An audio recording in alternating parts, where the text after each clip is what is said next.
कुएं का राज। एक छोटे से गांव में एक पुराना गहरा कुआं था। लोग कहते थे कि कुएं के बीच एक दरवाज़ा है जो नर्क की ओर जाता है। यह सिर्फ एक किंवदंती थी या फिर कुछ और है, ये किसी को नहीं पता था।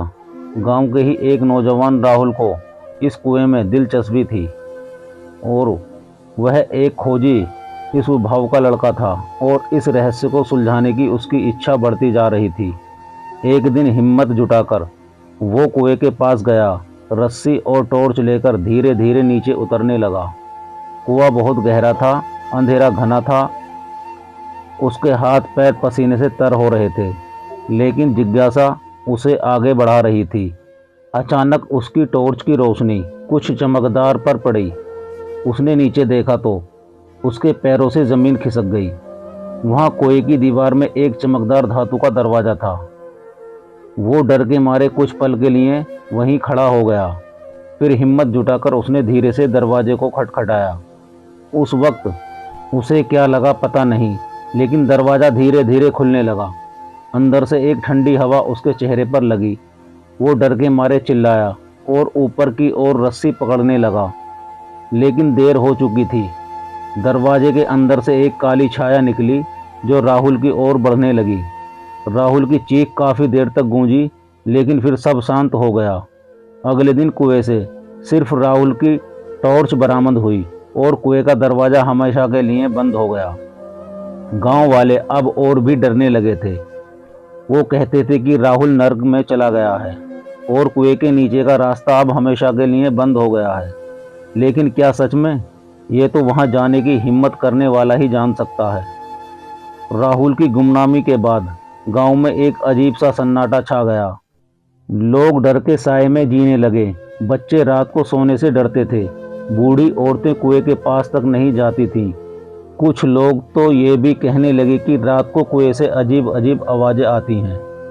समय बीतता गया, लेकिन कुएं की रहस्यमयी दुनिया लोगों के मन से नहीं गई। एक दिन एक युवा पुरातत्ववादी आर्यन इस गांव में आया। उसने पुराने किंवदंतियों में दिलचस्पी थी। कुएं की कहानी सुनकर वो रोमांचित हो गया। स्थानीय लोगों के डर के बावजूद आर्यन ने कुएं की पड़ताल करने का फैसला किया। उसने आधुनिक उपकरणों से लैस होकर कुएं में उतरा। नीचे उतरते ही उसे एक दीवार मिली जिस पर अजीब से चिन्ह थे। ये ऐसे चिन्ह थे जो वो पहले कभी नहीं देखे थे। उसकी उत्सुकता बढ़ गई। उसने इन चिन्हों की तस्वीरें खींची। कुछ दिन बाद आर्यन ने इन चिन्हों का अध्ययन शुरू किया। उसे पता चला कि ये चिन्ह बहुत ही पुराने हैं और एक खोई हुई सभ्यता से जुड़े हैं, लेकिन इन चिन्हों का मतलब क्या था, ये वो समझ नहीं पा रहा था। एक रात आर्यन को एक सपना आया। सपने में उसे कुएं में था, लेकिन इस बार उसके साथ एक रहस्यमयी महिला थी। वो महिला उसे उन चिन्हों का अर्थ समझा रही थी। सपना बहुत ही वास्तविक था। अगली सुबह आर्यन ने सपने में देखे गए चिन्हों का अध्ययन किया। उसे लगा सपने में जो बताया गया था वो सही हो सकता है। उसके अनुसार यह चिन्ह एक खजाने का रास्ता बता रहे थे।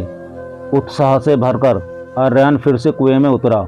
इस बार उसके साथ उसकी टीम भी थी। उन्होंने सपने के आधार पर एक रास्ता तय किया। घंटों की मेहनत के बाद उन्हें एक गुप्त दरवाज़ा मिला। दरवाज़ा खोलने पर उनके सामने एक अद्भुत दुनिया खुल गई। एक विशाल भूमिगत शहर जहां सोने व चांदी के साथ अनेक ऐतिहासिक महत्व की चीज़ें थीं, लेकिन साथ ही वह एक खतरनाक, एक विशाल सांप जो खजाने की रक्षा कर रहा था। क्या आर्यन और उसकी टीम इस सांप को हरा पाएंगे? और क्या उन्हें वो सब मिलेगा जिसकी उन्हें उम्मीद थी? यह जानने के लिए कहानी को आगे बढ़ाना होगा। देखिए भाग 2 में।